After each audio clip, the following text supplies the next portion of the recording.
আপনি যদি এই রাজনীতিকে ছেড়ে দেন, আপনি শুধুমাত্র আপনার মুখটা বন্ধ রাখবেন, আপনি বাংলার জমিনে যা চাইবেন আমরা তাই দিয়ে দেব, ঠিক কিনা বলুন? তারপরেও আমাদের সাইদি রাহমাতুল্লাহি আলাইহি একটা বারের জন্য জালেমের কাছে মাথা নত করেন। এই যে আগামী পরশুদিন আমার ভাই আমির হামিদ আসবে, এক নয় দুই নয় তিনটা বছর পর্যন্ত তাকে কারাগারের মধ্যে নিয়ে অসহনীয় যন্ত্রণা দেওয়া হয়েছে, নির্যাতন করা হয়েছে। তারপরেও আমির হামিদ ভাইদের মতো অনেক আলেম ওলামাগণ আত্মসমর্পণ করেছেন একজনের কাছে। তিনি কে? শুধু এই তিনটে বছরে পরিচয় আমির হামিদ ভাই মামুনুল হক রফিকুল ইসলাম মাদানী নয়, আমার আপনার মাথার মুকুট আন্তর্জাতিক খ্যাতি সম্পন্ন মুফাসসির কুরআন শহীদ আল্লামা দিলওয়ার হোসেন সাঈদী রাহমাতুল্লাহি আলাইহি এক বছর নয়, দুই বছর নয়, 13টা বছর পর্যন্ত জালেমের কারাগারে অসহনীয় যন্ত্রণা ভোগ করেছেন। তারপরও আমাদের প্রিয় মানুষটা ওই সমস্ত জালেমের কাছে আত্মসমর্পণ করেন নাই, ঠিক কিনা? করেছেন? করেন নাই। আপনারা জানেন, শুনেছেন, তাকে অনেক রকমের অফার জানানো হয়েছে। আপনি যদি এই দলটাকে ছেড়ে দেন, আপনি যদি এই রাজনীতিকে ছেড়ে দেন, আপনি শুধুমাত্র আপনার মুখটা বন্ধ রাখবেন, আপনি বাংলার জমিনে যা চাইবেন আমরা তাই দিয়ে দেব, ঠিক কিনা বলুন? তারপরেও আমাদের সাইদি রাহমাতুল্লাহি আলাইহি একটা বারের জন্য জালেমের কাছে মাথা নত করেন। আমার ভাইরা, এইভাবে সত্যিকারের মুসলমান পরিচয় যদি আমরা দিতে চাই, সত্যিকারের মুসলিমিন আর মুসলিমাত যদি আমরা হতে চাই, অবশ্যই আমাদের জিন্দেগিতে ভয় আসবে, বাধা আসবে, আমাদের জিন্দেগিতে কত রকমের অফার আসবে, কত রকমের লোভনীয় অফার আসবে। তারপরেও সব কিছুকে উপেক্ষা করে আমরা মানুষরা একজনের কাছে আত্মসমর্পণ করব। তিনি কে? আল্লাহ রাব্বুল আলামিন বলেছেন, ওয়ালাহু আসলামা মান ফিস সামাওয়াতি ওয়াল আরদ তাওআন ওয়া কারহান ওয়া ইলাইহি ইরজাউন।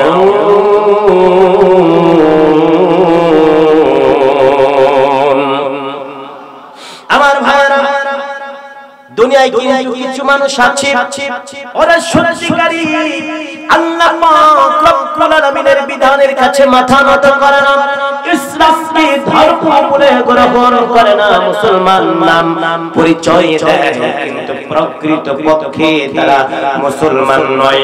আল্লাহ রাব্বুল আলামিন তাদের ব্যাপারে বলেছেন, তারা কি আল্লাহর দ্বীনের পরিবর্তে অন্য কিছু তালাশ করেছে, অথচ আসমানের জমিনে যা কিছু আছে তারই আনুগত্য করে ইচ্ছায় অথবা অনিচ্ছায়, এবং তাদেরকে আল্লাহ রাব্বুল আলামিনের কাছে অবশ্যই ফিরে যেতে হবে, ঠিক কিনা? আমাদের সকলকে একদিন না একদিন অবশ্যই ফিরে যেতে হবে একজনের কাছে। তিনি কে? সবাই জোরে বলুন ভাই, তিনি কে? সুতরাং আমার ভাইরা, এই দুনিয়ার মধ্যে চলার পথে আমি যদি নিজেকে মুসলমান দাবি করি, শুধুমাত্র লা ইলাহা ইল্লাল্লাহু মুহাম্মাদুর রাসূলুল্লাহ সাল্লাল্লাহু আলাইহি ওয়াসাল্লাম কালিমা পড়লাম, অথবা বাবার পরিচয় দিয়ে আমি নিজেকে মুসলমান দাবি করলাম, এমন ভাবে কিন্তু মুসলমান হওয়া যায় না। দুঃখের ব্যাপার হলো আরেক শ্রেণীর আমরা মুসলমান আছি যারা হলেন সুযোগবাদী মুসলমান। কি বাদী বলেন? আবার বলেন, সুযোগবাদী মুসলমান। যেখানে সুযোগ আছে সেখানে মুসলমান পরিচয় দিই,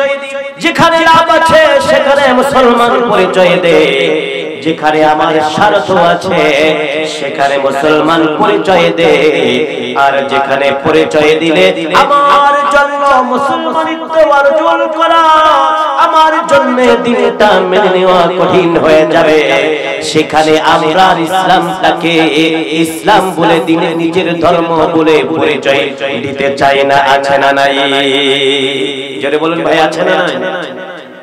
টুপিটা পরা খুবই সহজ, পাঞ্জাবিটা পরা সহজ কাজ, ঈমান হালাল এমন অবস্থায় মসজিদে গিয়ে 2 রাকাত নামাজ পড়া, এটা খুবই একটা সহজ কাজ, মুসলমান বলে পরিচয় দেওয়া যায়। পরক্ষণে ওই একই ব্যক্তিকে ভিন্ন কোন ভাই এসে যদি বলেন, ভাই রে আপনি তো একজন মুসলমান, আপনি তো একজন নামাজি দেখতেছি, আপনি এখন থেকে ইসলামের বিরুদ্ধে আচরণ করবেন না, ইসলামের বিরুদ্ধে আর কথা বলবেন না। আলেম ওলামাগণ যখন কোরআনের পক্ষে কথা বলে, ইসলামের পক্ষে কথা বলে, আপনি তাদের বিরুদ্ধে কাজ করবেন না।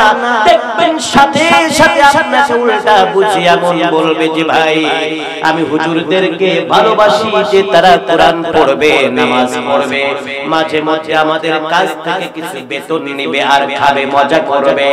আর এই হুজুরেরা যখন মঞ্চে বসে বসে রাজনীতির কথা বলে, তখন আমরা মনে করি হুজুরদের সাথে কোরআনের সাথে রাজনীতির কোনো সম্পর্ক নাই।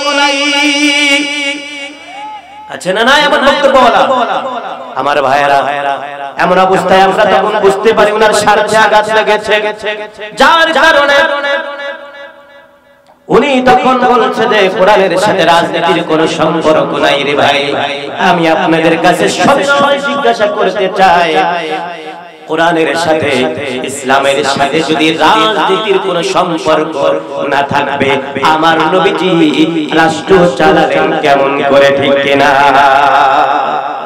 আমার ভাইরা, সুতরাং যারা সুযোগবাদী, যারা হুজুগবাদী, সুযোগবাদী, যারা স্বার্থান্বেষী, শুধুমাত্র স্বার্থের সময় মসজিদে গিয়ে নামাজ পড়ে, মাঝে মধ্যে টুপিওয়ালা হয়ে যায়, মাঝে মধ্যে হুজুর সাজে, আবার